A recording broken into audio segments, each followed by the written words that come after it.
You have to really admire director Kiet. Of the 10 movies he's made, 5 of them have been horror films, and 2 of them have been banned.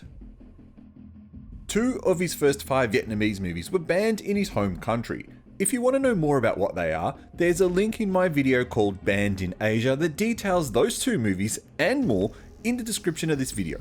Well worth checking out. After striking it big with the 2019 action movie Furie, a Vietnamese version of the movie series Taken, with popular model and actress Veronica Ngo in the lead role, a short misstep with a terrible American shark film called The Requin has resulted in Kiet returning to his roots and try his hand again at the horror genre. Hi, I'm the Arty Dans from We Love Asian Horror, and let's check out this 2022 Vietnamese supernatural horror film, The Ancestral. Tuan and his 2 daughters, Linh and Yen, move into what he claims is his ancestral house to start a new life after the death of his wife. The youngest daughter suffers from sleepwalking, while the older daughter seems to be going through the first stages of puberty.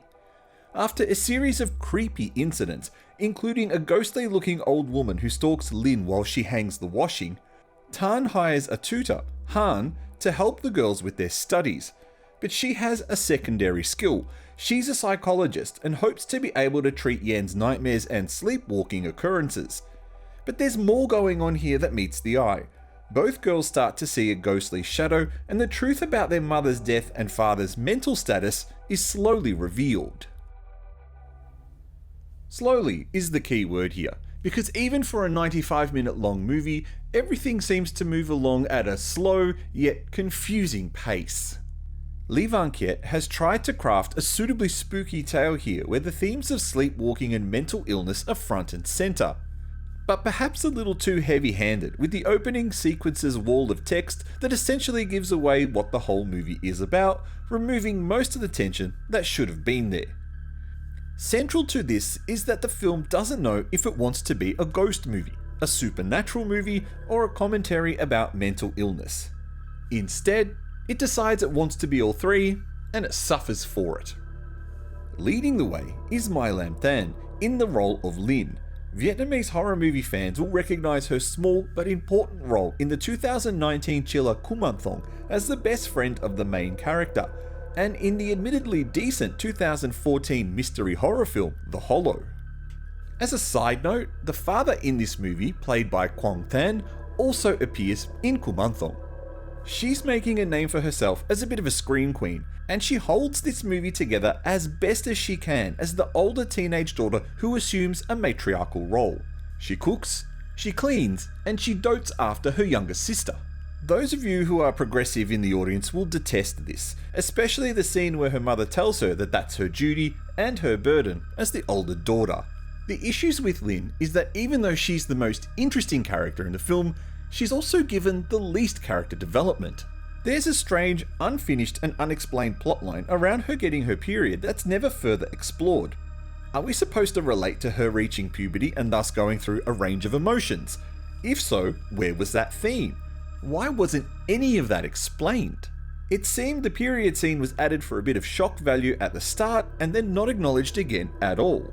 Fans of Kiet's big action blockbuster film Furie should recognise My Cat V in the role of Yen, the youngest daughter. She's a great actress and really holds her own in this movie. We are shown a scene at the start of the movie where she tells the audience she's afraid of the dark, and thus we're given an automatic connection to her and her fears in the movie. But where was that same scene for Linh? In the end, that's the least of the issues with this film. When the film hits its reveal, it almost borderlines into Chinese horror movie territory, with a ridiculous explanation about what's going on in the film, leaving the audience a little cheated. Sure, I can admit, enough clues were given along the way to allude to what was going to happen, but it doesn't mean that when it did happen, I still couldn't be disappointed. Then the film concludes with a rather out of place and saccharine ending that wraps everything up all nice, but after the roller coaster we've just been on, is that what we as the viewer really wanted? As a horror film, the movie works in a few places really well.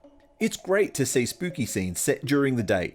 There's talent in making the daytime creepy, and Kiet has done a great job there, suitably The nighttime spooks also work well, and if those themes, rather than what we ended up with, were explored instead, we probably would have had a far better film than what we ended up with. With my still patent pending ghost rating, which stands for great horror or stupid trash, I'm afraid I have to award this film 2 ghosts. While I think the tension was built well enough, and the characters had potential to be very interesting, the amount of unfinished and unnecessary storylines and plot devices, and the rather silly explanation for all the spooky stuff, ends up leaving a Chinese horror movie taste in my mouth. It's not as bad as your average Chinese horror movie, but it could pass as one, just as easily. Perhaps I expected too much from the director, but my feeling is that he took a more cautious approach with the content in this film, yet he have a third movie banned by Vietnamese censors. But if you've seen this movie, what did you think of it? Thank you for watching this video. Press like if you enjoyed it and consider subscribing for 100% all Asian horror movie content.